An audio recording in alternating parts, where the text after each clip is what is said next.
everybody, this is Mouse. Today I'm going to talk a little bit about getting a new bike, and if it's your first bike, mostly this is for the people who are looking to get into riding a motorcycle. If you already have a motorcycle, some of these tips might help, but this is mostly for the new guys looking to get started. So if you're looking to get your first motorcycle, one of the first things I would tell you before you ever start looking for a motorcycle is to do your research, not just in the type of motorcycle that you would like to get, but also in the safety tips that are out there in the training. Learning to ride a motorcycle when you're on a motorcycle is a bad idea. Most of us, that's how we did it, but you're a lot less likely to damage a bike if you already know how to operate that bike. And that includes, working the clutch, how to work the brakes. It's not like a car. You can't just lock up the brakes anytime. If something pulls out in front of you, you have to do certain maneuvers in order to not lay it down. For instance, if you're going around a turn and you grab a handful of front brake because something cuts out in front of you, you're fixing to eat it bad. You're fixing to get hurt. So there's a lot that goes into riding a bike. So the first thing I would tell you is look up some of the training tips and videos that are out there.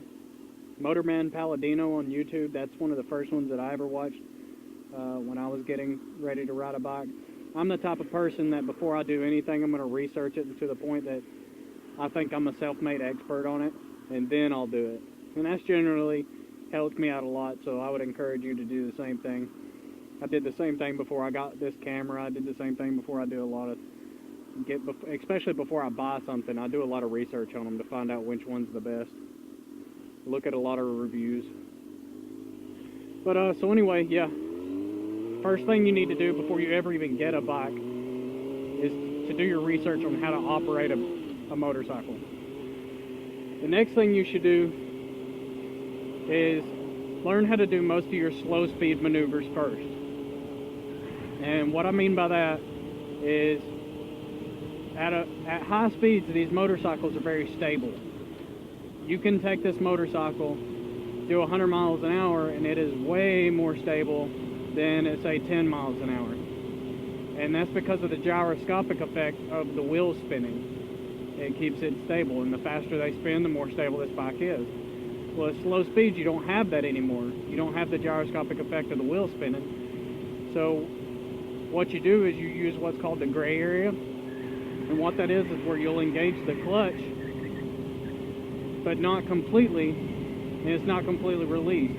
You'll also apply a little bit of back brake, and you'll bring up the revs. And I'll do it here in a minute when I come up to a stop sign or something, and I'll show you what I'm talking about.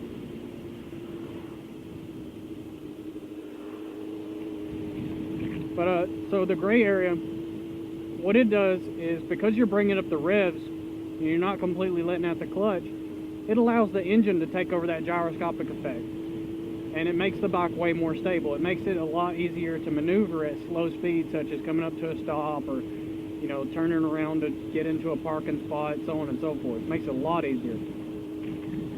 So that's one of the first things you need to use. Also, if you're coming up, I don't do it all the time, but if you're coming up on an area that you think might be kind of dangerous, you might need to get ready to stop, do what's called covering your brake and your clutch.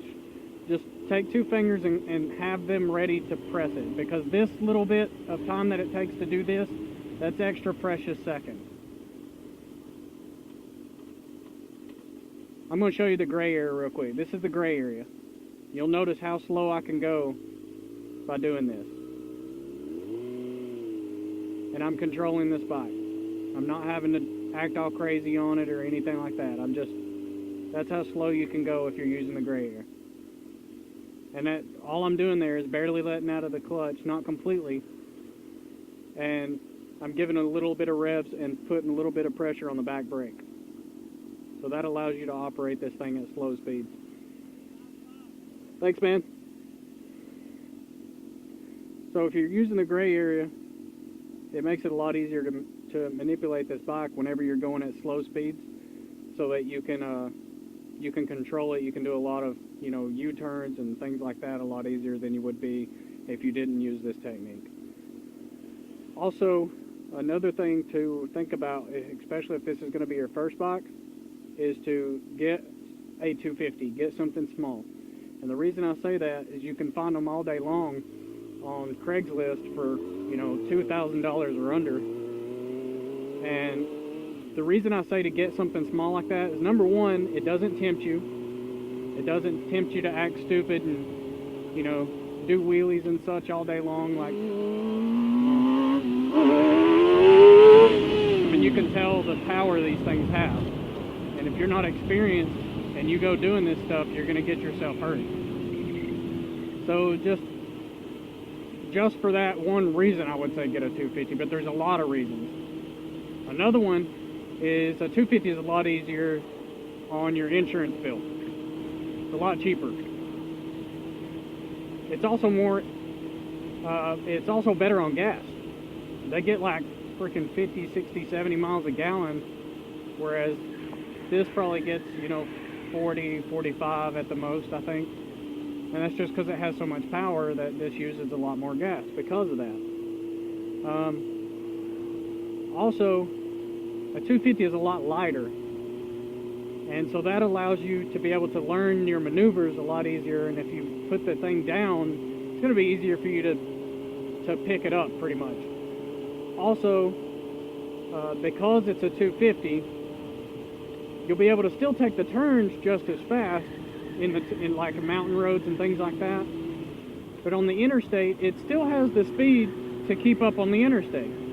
You'll probably be close to maxing it out, but it's a good commuter. And if that's all you're looking to get a bike for is a commuter, 250 all day long. All day long. But if you're looking, you know, to have a little bit more fun and all that, and you want to upgrade, still start out on a 250. And the reason I say that is because a 250, you know, you lay it down, it's easier to fix, it's cheaper to fix. So once you get it fixed, you know, you're good to go again. Whereas a 600, it costs a lot. That being said, with a 600, if that's what you want to upgrade, you know, in the future, after, let's say, you know, 3 months you get used to riding a 250, 3-4 months go by, and you're ready to upgrade, then you can get your dream bike. You know, then you start looking around, okay, what bike do I think looks best? What am I going to use it for? Do your research for that. Hondas tend to last forever.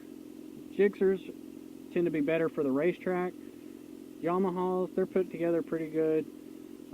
Kawasaki's, they're kind of a mid-range. You know, they don't necessarily do anything exceptionally well. They do it all pretty good, though. So, you know, just do your research and, you know, look at your reviews and then find your dream bike. But don't buy your dream bike first, especially if it's going to be your first bike, because you're going to, odds are, while you're learning, you're going to make a mistake and you're going to lay it down. Another thing whenever you're new, whenever you're first riding a bike, is called target fixation. And this is something you don't want to do, but it's really hard to train yourself not to do it.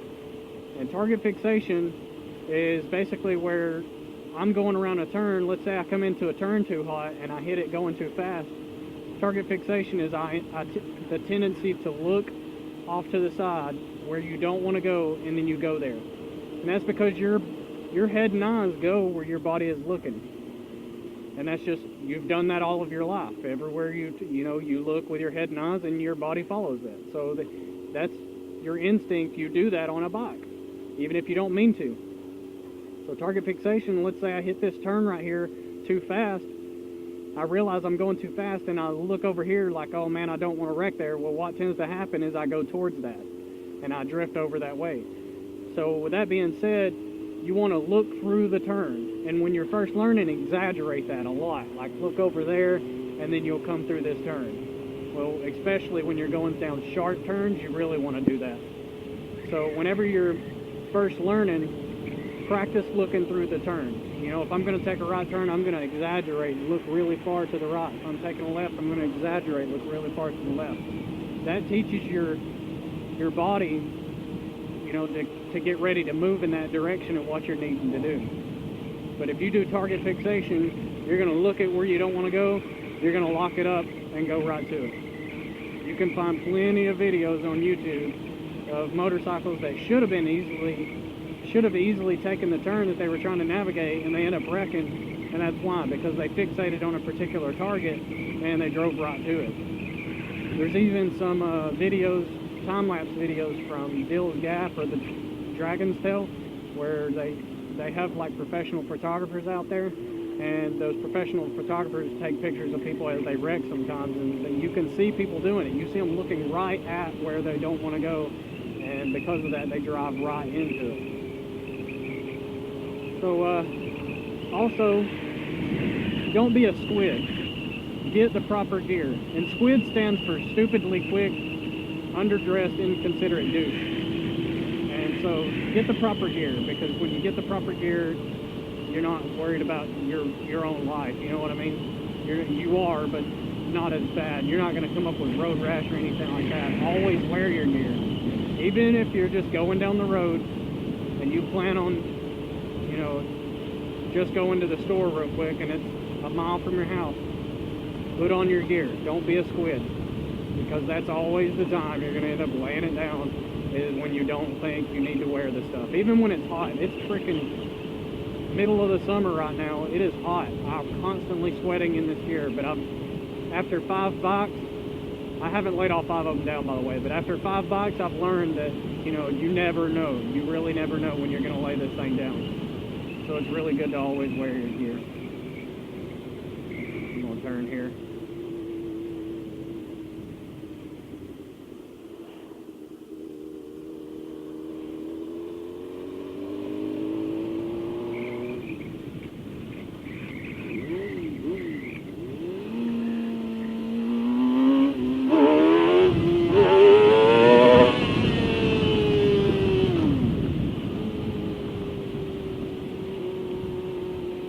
Cop lives on this road, so I gotta kind of take it easy. Can't go too crazy. He's right up here on the left. But so that's my advice if you're new to riding.